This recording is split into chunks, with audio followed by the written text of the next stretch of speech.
मैं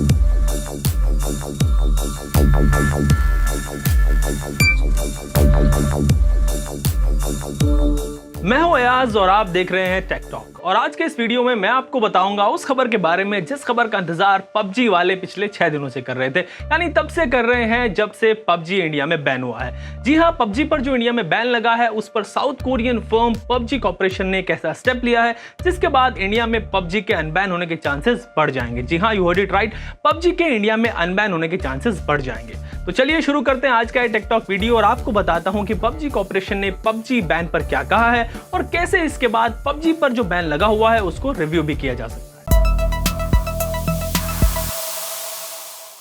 अगर आप भी पिछले 5-6 दिन से पबजी बैन को लेकर अपसेट थे और समझ नहीं पा रहे थे कि अब करें तो क्या करें, तो शायद आज आपकी ये टेंशन काफी हद तक दूर हो जाएगी। कैसे दूर होगी, आइए जानते हैं। तो बात यह है कि south Korean company PUBG corporation ने कहा है कि वो इंडिया में पबजी मोबाइल के लिए चाइनीज कंपनी टेंसेंट गेम से एसोसिएशन खत्म कर रही है।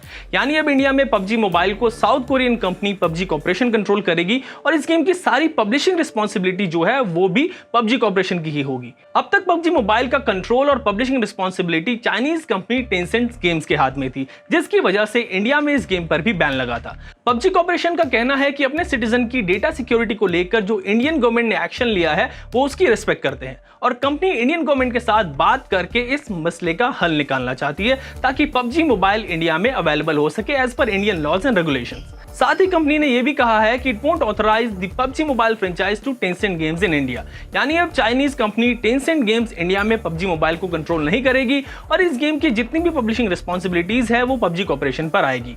कंपनी ने अपने स्टेटमेंट में यह भी साफ किया कि PUBG mobile players unknown Battleground का मोबाइल वर्जन है जो पबजी कॉर्पोरेशन की इंटेलेक्चुअल प्रॉपर्टी है।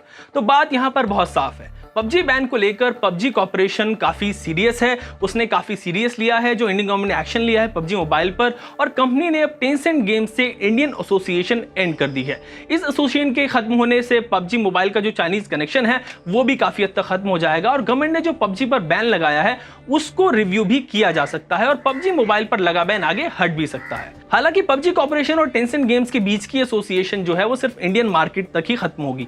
पबजी मोबाइल को टेंसेंट गेम्स ने ही डेवलप किया है और इसके डेवलपर टेंसेंट गेम्स ही रहेंगे। साथ ही टेंसेंट का जो पबजी कॉर्पोरेशन की parent company Bluehole studio में 10% स्टेक है वो एज इज रहेगा और इस एसोसिएशन के खत्म होने से टेंसेंट और ब्लू होल स्टूडियो की पार्टनरशिप पर कोई फर्क नहीं पड़ेगा। लेकिन हो सकता है कि पबजी कॉर्पोरेशन जब अपनी ये बात लेकर गवर्नमेंट के पास जाए तो शायद गवर्नमेंट पबजी पर लगे बैन को रिव्यू कर सके। पर यहां पर आप ये याद रखिए कि it will be time taking process और ये 1-2 हफ्ते में नहीं होगा। किसी भी ऐप को बैन करते हुए गवर्नमेंट एक प्रोसेस को फॉलो करती है और फिर बैन किए गए ऐप को जवाब देने के लिए एक टाइम दिया जाता है और अगर गवर्नमेंट रिप्लाई से सेटिस्फाई होती है तो अनबैनिंग का एक पूरा प्रोसेस होता है, उसको फॉलो किया जाता है। तो यहां पर अच्छी बात आपके लिए यह है कि पबजी कॉर्पोरेशन ने खुद को इंडियन मार्केट के लिए चाइनीज कंपनी से अलग कर लिया है। अब जैसे कंपनी गवर्नमेंट के सामने अपनी बात रखेगी उसी हिसाब से गवर्नमेंट आगे डिसीजन लेगी। तो क्या आपको लगता है कि पबजी कॉर्पोरेशन के स्टेप के बाद पबजी बहुत जल्द इंडिया में वापसी करेगा? ये आप मुझे हमारे कमेंट सेक्शन में जरूर बताएं और लेटेस्ट न्यूज एंड अपडेट्स के लिए एबीपी लाइव ऐप को डाउनलोड करें और वहां पर एबीपी अनकट के वीडियो जरूर देखें। एबीपी न्यूज आपको रखे आगे।